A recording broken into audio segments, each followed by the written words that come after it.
else worth mentioning. It's awesome. Yeah, they're trying to talk about Joe Milton and everything. Let that boy get better, man. You know, one guy shows a little sign of improvement. I'd ready to ship him off and give him his own team just so they can trash him again for not being ready. Let that boy develop up behind Dak, man, and be a great backup, and then eventually he'll get popped just like Nick Foles, and he'll be ready then. Let him develop. They so against development. Yes. Say, oh, he looking good. He can start for somebody right now. We'll go to a terrible team with a terrible O-line, no receivers, and then we'll do what? Shit the bed, and then y'all run him out of the league, and his confidence is trash. Yes. Let's just let him. He's happy. Let him be happy for a minute.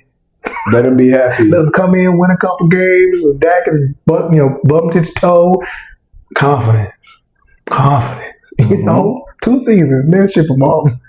And honestly, keep him in the system. If you can, keep him in the system, because he could be one of those type of players where you got like Tyler Huntley, right? So you got Tyler Huntley out there in Baltimore, backing up Lamar Jackson.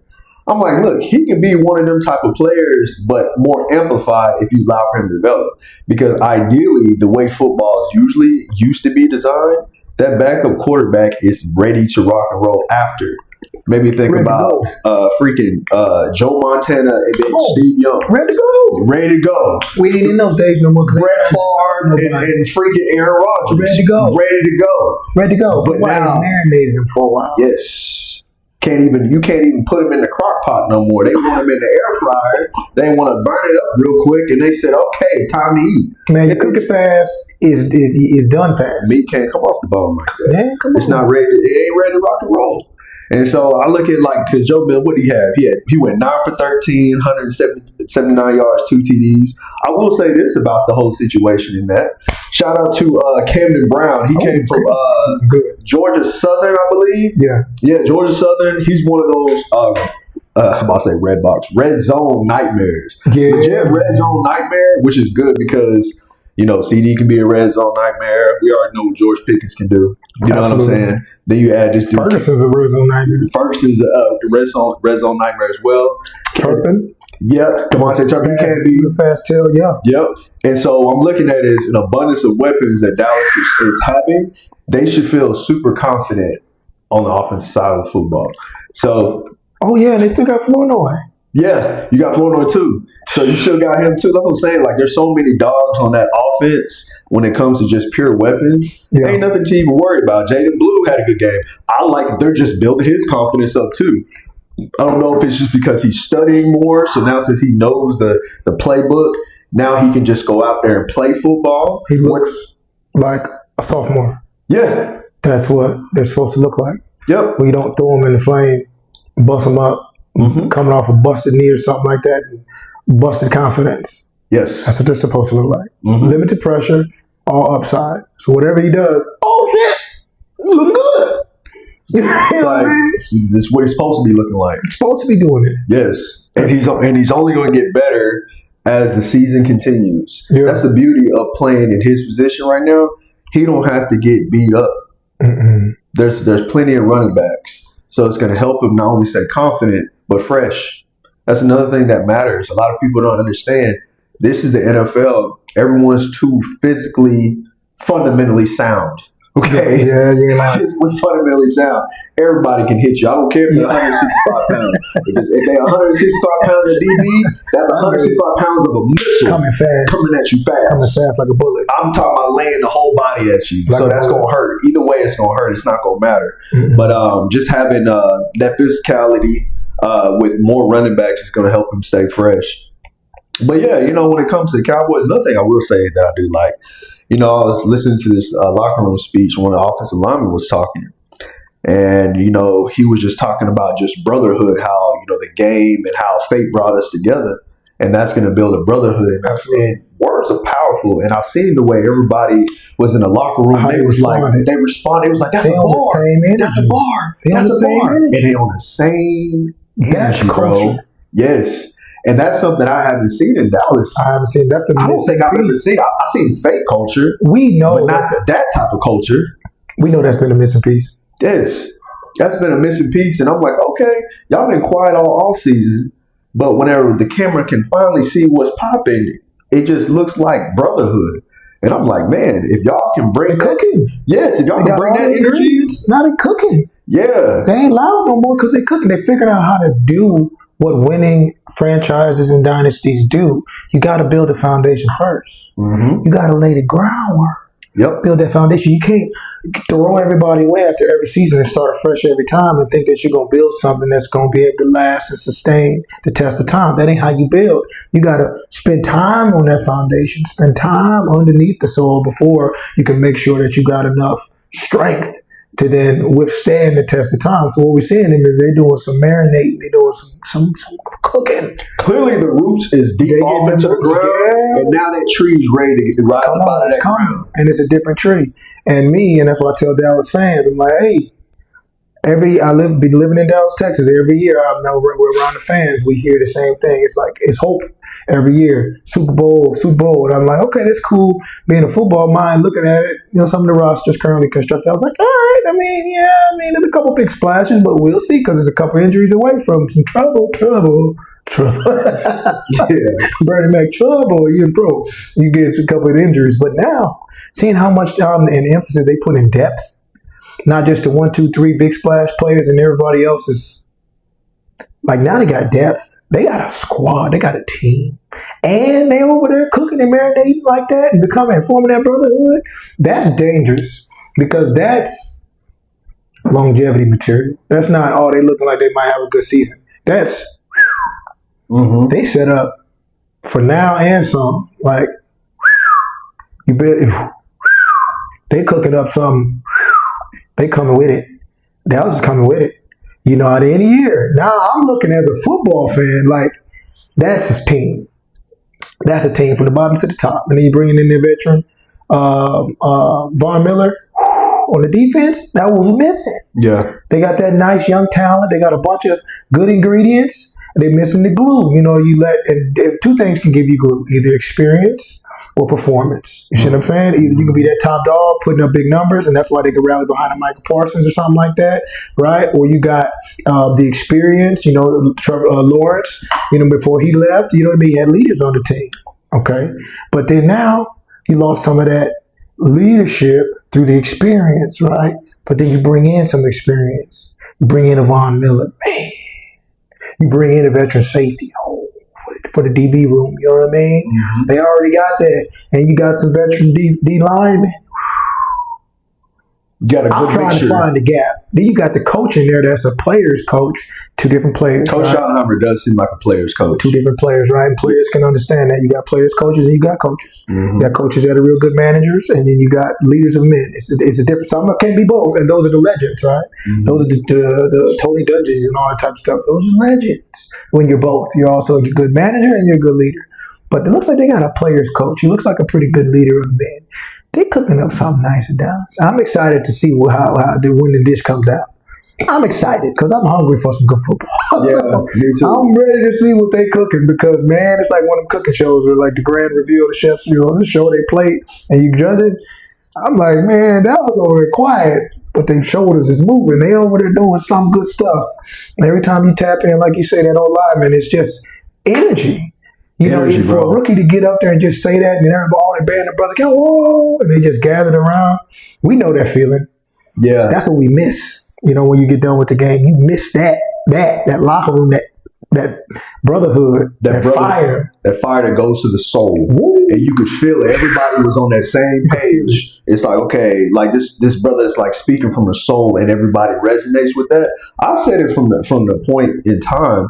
As soon as George Pickens came to training camp early and on time, I knew right there. I was like, seriously. Yes, they taking it seriously. Yes. And you do that when you got more to play for than just you. Yes. Before, it's been a bunch of individualistic type mindsets, right? The lights, camera, action is the show. It's a big show out in Dallas.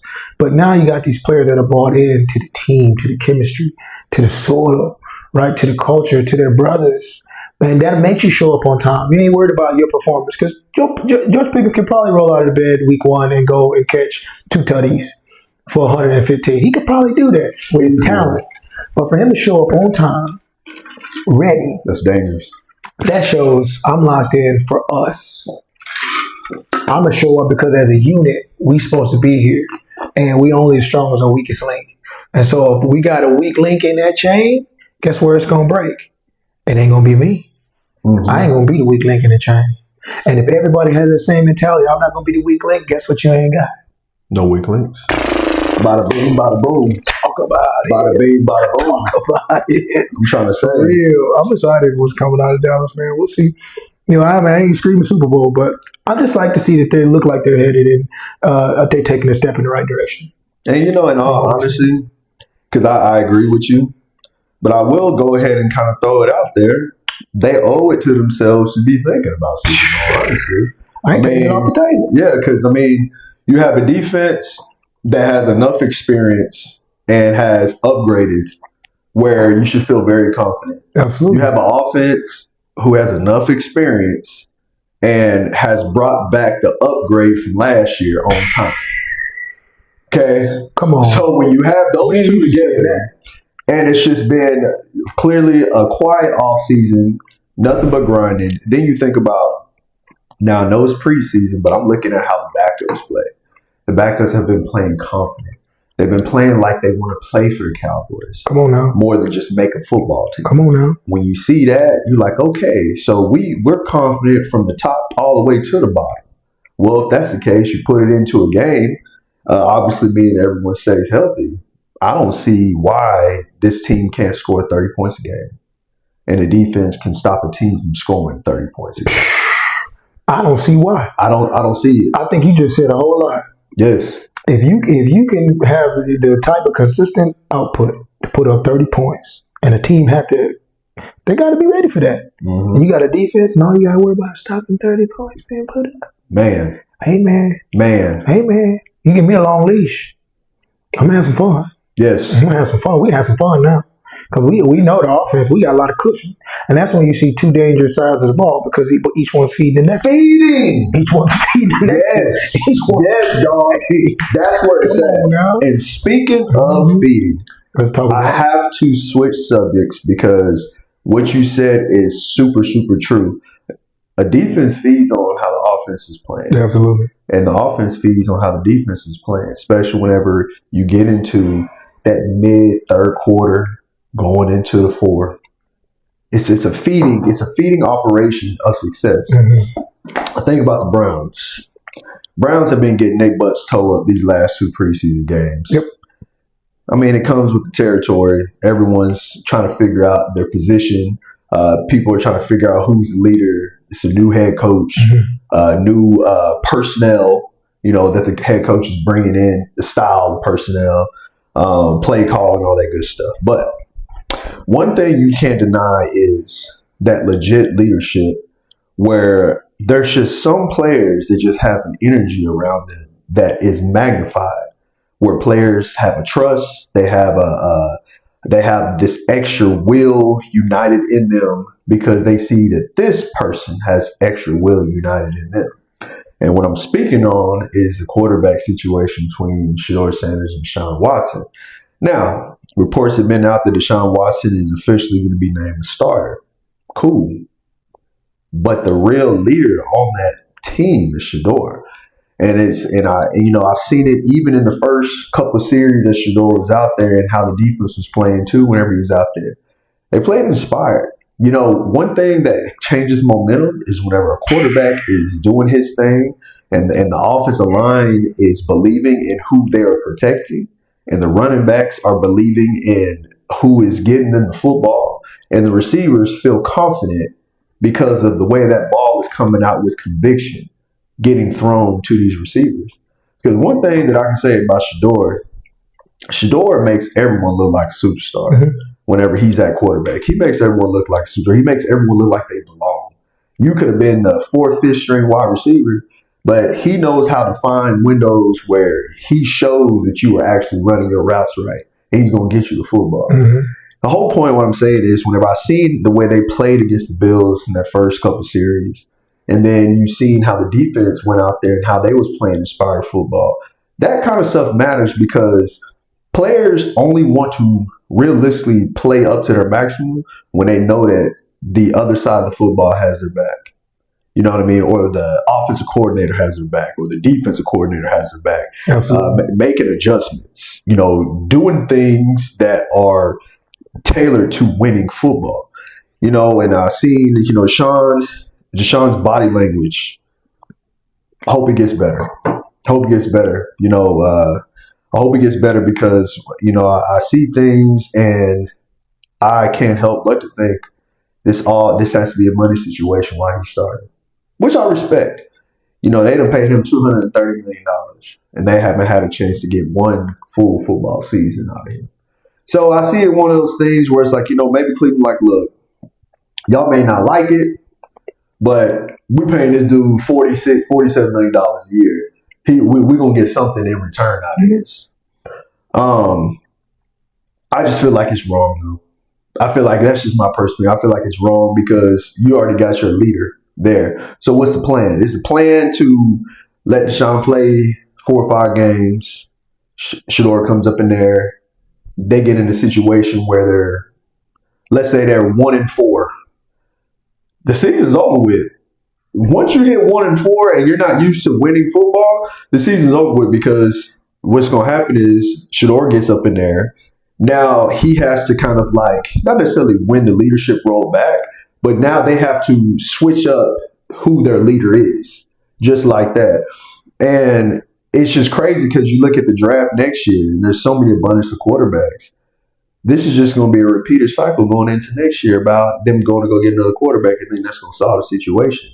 One thing that I look at Cleveland that's so frustrating from the times that I've watched them since Shador's been there, I'm like, y'all got all this talent and y'all just won't let the leader be the leader of this team and allow for winning football to happen. That way, next year, you can get some more talent in other positions other than the quarterback position. You could Cleveland could be doing so many great things when it comes to building a good football team because they always a top 5 pick in the draft every year. Nope. But it's just how they present themselves, through the media and an upper management where it's like the quarterback is the head of the snake and they're trying to get that right. Well, they already you already got your franchise quarterback sitting on the team. It's so tough the way business is. But I just hope overall, even if Shador's not the quarterback, I hope that team still, shows that they have a good football team just out of their own personal will. But it is tough whenever you don't have that true leadership that's the head of the snake like the quarterback. There's no inspired football whatsoever. And it's tough because I hear Todd Monken and I've seen a lot of people be like, man, Todd Monken, he lied. It's like, no, I think it's out of Todd Monken's hands, bro. I think, you can call it puppet talk all you want to, but, the owner's always going to make the final decision. And it's just tough because, I was listening to this, a little video of Todd Monken this morning. He said he had a long walk with Shador, explained to him about the long game. You know what I mean? Whatever that may be in between them two. And he was saying how Shador, was smiling the whole time. I think it's one of those things where, from a fan perspective, I can hear it being like, look, Shador, here's the deal. They done paid this joker all this money. They paid him all this money. He has the right to get the first shot. That doesn't mean that you're not capable of being the starting quarterback here. In my opinion, you are the starting quarterback here, but it's out of my power. I hope you understand that. I hope you know that I ride with you 1,000%. That's the way I see it. That's the way I see it. And Shador is probably smiling like, you know what? I see what they're doing. If you're new to the squad and I'm pretty much new to the squad, then we got anyway. So whenever it's time for me to take over this franchise, I know that no matter what, when it comes to the play calls that you're going to be bringing in, you're going to have my back and we're just going to see how many games we can win together. So that coach-quarterback connection may possibly be getting them even more closer to where they are wanting to go. Because Todd Monken came from Baltimore. I know he was trying to win out there with Lamar. You know what I'm saying? He comes over here to Cleveland. He's been recruiting Shador since he was like a junior or sophomore in high school. Because Todd Monken was also a coach at Georgia. He been recruiting, he been trying to get his hands on Shador. So I know there's a level of chemistry that they already have with each other. And I just know like it's the writings on the wall. It's a business. It's a business. And, I'm looking at Deshaun. I was listening to that meeting. Deshaun, look, he sounds defeated. You know what I'm saying? He sounds defeated. Now, maybe him being a starter, everything just shifts. Because he's like, okay, I have a wiggle room where if I mess up, they still going to keep me at quarterback because of the situation. Maybe that may ignite him. Because maybe, they're also thinking, you know what? No matter how you slice the cake, this is still Deshaun from Houston. Despite every circumstance, that was still the same quarterback. Now, it may not be performance, but staying physical, that's still Deshaun in the flesh. Should be. And so whatever they're thinking is the more games he plays, the more he gets all that rust off, maybe he'll catch a spark. Maybe it's something like that they feel. But, I just don't – I hate to see these situations with Shedeur where it's like, man, you're going to allow for him to come in there 4 or 5 games down the road. They in a losing situation. They finish the season with a loss record, and then they're going to go get another quarterback next year. So what happens? You're going to draft a quarterback next year if you get put in a position, right? And then what you're going to do with Shedeur? Are you just going to still hold him hostage, or are you going to allow for him to be traded, or you want him to compete with Arch or whoever y'all decide to get? Because what's going to happen is Shedeur's only going to get better. It's his work ethic. Some things you can't teach. You can't teach confidence, and you really can't teach work ethic. Mm-mm. Work ethic has to just kind of be driven in the person. It has to be there. There may be something that can inspire that person to have that work ethic, or that person's just born with it. But some things you just can't teach, and Shedeur has it. So if he only elevates next year, then what you gonna do? That's the one thing that kind of makes me just really wonder about Cleveland, because it's like there's no way they're this oblivious to the situations at hand. No, they're not that oblivious. I agree with everything you said. What you're kind of seeing out of Cleveland is just not winning decisions being made. It's safe to say that when we start to have these conversations about teams and some of the decisions that they're making, they just don't really make sense. It's not because any bias or any particular feelings towards anyone specifically. It's just like football. To win games, like winning football. Best talent available, winning football to win games, things that make sense for the future. Like if you're a football fan or football player, like how the game has been played and strategies and everything like that for a long time. We've seen it. Even if you haven't been involved in it, even if you haven't laced up no cleats, you at least witness what it looks like, and success leaves clues. And so when you're studying the teams and the organizations that make winning decisions, we see what that looks like. And so our eyes can't deceive us now when we're looking at an organization make decisions consistently. We're just like, it's not good decisions, man. Kind of like we talked about the Cowboys earlier. It's the same thing. We're just looking like, they're not good choices. What's the goal? Is the goal to build something that lasts, that can win? Is that the goal? Or is the goal an ego play? Like, what's the goal? And we see the teams that constantly, we don't know where it's coming from, ownership, coaching, whatever. But when there's things involved other than just football philosophy, making smart decisions to win games, teams struggle, period. Cowboys have struggled for a very long time because there's been a lot of ego plays in the midst. For whatever reason, people were moved and things were shuffled after every season, and the fans are just like, what? How the hell do you build something substantial if you remove all the bricks you lay after every time you lay them? Build on something. When we've seen in the future great teams, successful teams, when they're in a position like Cleveland, what do? They invest in a player, whoever that's going to be. If it's going to be freaking Dylan Gabriel, who you drafted last year above Shedeur, invest in Dylan Gabriel, build around Dylan Gabriel, put him out there if you don't have anybody else threatening for the future of the position like a Joe Flacco. So why? So he can learn, so he can perform poorly, so he can perform well and learn, create the chemistry with the team. Whatever, that's not being done. You're going to go draft Shedeur. If you're going to have Shedeur be your starter, build around Shedeur. Mm-hmm. Right? Let him get out there. Let him learn. Why? Because the quicker he can learn, the quicker you can do what? Get on to success, because you picked a player and you invested in him. They invested in Deshaun Watson a long time ago. He was supposed to come in and do everything.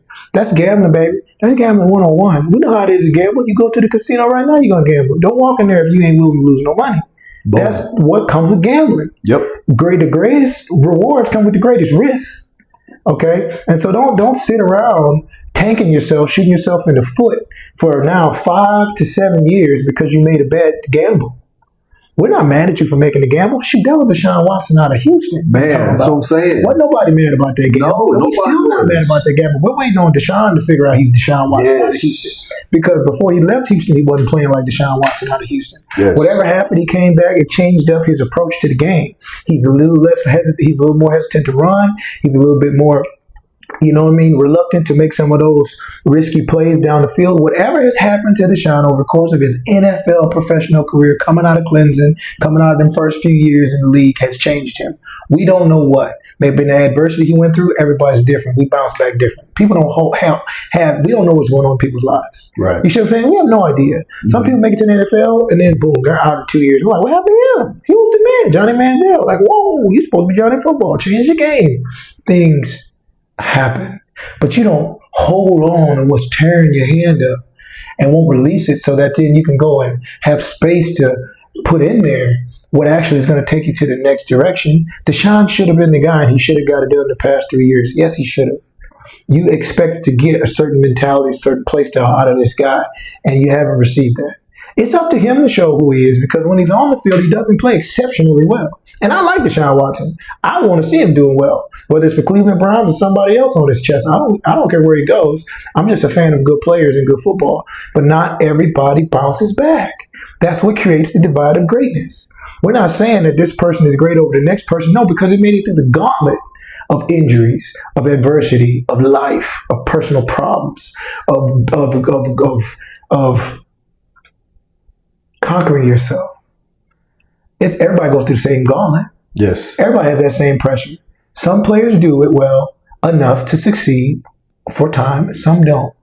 Y'all pay them a lot of money. We get it. You know why your fans are booing y'all, Cleveland Browns? Because you haven't made smart decisions. It's been mess for the past 2-3 seasons. Yeah, the outstanding defense that other teams would pay for. Man. You mishandled the offense Top so three bad. defense. You mishandled the offense so bad that you done wore the defense out, so they're exhausted. By the second half, they probably ain't got no gas left. Okay? You're playing around with this offense, with the quarterback position for politics, which ain't got nothing to do with winning no football games. Okay? Then you draft this guy, draft that guy. Y'all been drafting good talent for a while at the QB position. It ain't about what you get in the house. It's about what you do with it. At some point in time, you got to stop looking at these players and start looking back at yourself. Yep. They've had Johnny Manziel. They've had Baker Mayfield. They've had Deshaun Watson.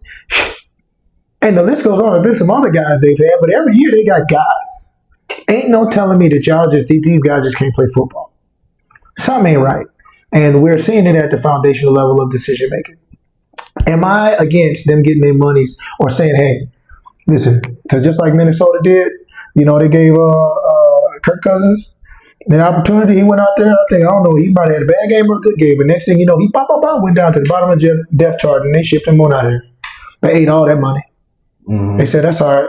We'll send you. Or the Falcons. Who was that? Was it the Falcons? It was. Somebody paid him all that Seattle. money. It was Kirk Seattle. Cousins? No, it wasn't with Kirk Cousins. There was another quarterback that played for Seattle when Russell Wilson was a rookie. Yeah. Matt Flynn. They did that, but Kirk Cousins also. Yeah, I think Kirk did too. Oh, it might have been Atlanta. Atlanta paid Kirk Cousins all that money to be a backup. Mm-hmm. All that money. They paid him all that money to be a backup. Atlanta did. We thought he was going to be the man. Now he's in Las Vegas. But either way, I'm saying is, we see this happen over the history of sports. There's going to be some bad investments made, right? But if you got a good football philosophy, right, you understand, you cut that bad debt, you move on, and you get over to winning. And so, long story short, I understand, like you say, I get why y'all invest in Deshaun Watson. Let's see what he got. Like, ain't no point in sitting him on the bench. Let's see what he got, see if he can go out there and do what he do. You know what I mean? See what we can get out of him 3 games. And if it's the same 3 games over and over, and it ain't nothing to hang your hat on, nothing to show promise, nothing to show, okay, all right, now, boom. Now we're not even looking at direction. Now it ain't this game of, 1, 2, 3. Now, okay, let's see what we can get for him.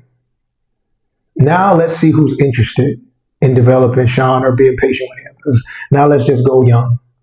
Shedeur, Dylan, boom. We got our 3 off until next season. Right? Yeah, because and that's what I think we're seeing. Mm-hmm. I don't think they're gonna play around with this for so long, but I think just the fact that they're in this position to be playing around is just like, what y'all doing? Well, I'll tell you one thing. What y'all doing, man? To your point, What y'all doing? they have so much talent surrounded by around Deshaun. When I think about, you got arguably the best left tackle that came out the class, right, with Spencer Fano, right, which is going to be great for your blind side, so you should feel confident to be throwing, especially with him being right-handed. You have Casey Concepcion, another speed burner receiver. They got some talent. You got what? You got Isaiah Bond, another speedster from Texas. They got some talent. You got your boy, big tall boy Denzel Boston. Denzel Boston from Washington. He all the 6'5". You know what I mean? That's not even including they decided to keep Saying Tillman, who's another 6'5" wide receiver. So you got him as well. You got 2 good running backs that you can lean on whenever it comes to just the running game with Spencer Fano. Not with Spencer Fano, but with Dylan Sampson and Quinshawn Junkins. Mm-hmm. So you got both of those 2 good running backs as well, who honestly they both have ability to take to the house. They both had ability. One is just a little bit bigger than Quinshawn Junkins. So I'm looking at that. It's like, man, like and then of course, obviously you got Harold Fannin too at tight end, who's like a hybrid that can play receiver and tight end. Absolutely. He's just built different. But the point being is there's so much talent that's around Deshaun Watson that honestly, if you look at it, at least on paper, he should be okay. He should be okay. He should be okay. Even if he's just a game manager, he should be okay. Getting the ball out quick. That's what I'm saying. If he's not, yeah. I think this is a good sample size for them to say. Now we have removed as many excuses as we can. Mm-hmm. So now if you go out there and you don't do what we are expecting you to do, or at least come close to it, if you can't even outplay the people that are behind you, then there's no point of us playing this game anymore. Now we might have to go ahead and close up the books and just, hey, wish you well. Maybe not. But if he goes out there, hopefully with all that surrounded him, it'll build his confidence. Guys that'll catch the ball, guys that'll crib the ball. You know what I mean? Like, hopefully that'll build his confidence and we can get back to Deshaun Watson. And I will say this about the position Shedeur Sanders in. I think we understand our thoughts on Shedeur. We think that he should be poised as the future for Cleveland, but that's Cleveland. They're going to do what they do. They still have Deshaun Watson. We get it. But, hey, he's accidentally going through the process of what he probably should be going through anyways, which is time to develop. Damn it. Yeah, I think he's ready, but everybody does until they get to their 5th year senior year and they wish they would have redshirted. If they don't make it to the league, they're like, man, I would have had a whole nother year to get bigger, faster, stronger. Man, I should have took that. So I think competitively, you always want to come in and play. You're a competitor. But normally the system ain't structured that way. You got to learn and go through the stages. And what we've seen in the past, like you mentioned, the Brett Favres and Aaron Rodgers, right? You mentioned the Steve, what did you say? Steve, and you mentioned 2 quarterbacks earlier. Well, yeah, I was talking about Steve Young and Joe Montana, right? Yeah. We've seen that. And so what Shedeur, and even like with Lamar Jackson, they don't understand. It was the same thing with Lamar. When he came into the Ravens, they were like, start him. They wanted him in there over Joe Flacco as fast as possible. But they took 2 years, peppered him in. And then by the time he had to start role, everybody felt confident, like, oh yeah, he ready. Mm-hmm. And what did he do? He came in, he was ready. It was popcorn TV. Everyone watching Lamar. Oh my God. He went MVP, right? They just couldn't get over that last home winning championship. So what I'm saying is, as far as for the Shedeur fans out there, could be a blessing in disguise. 1,000%.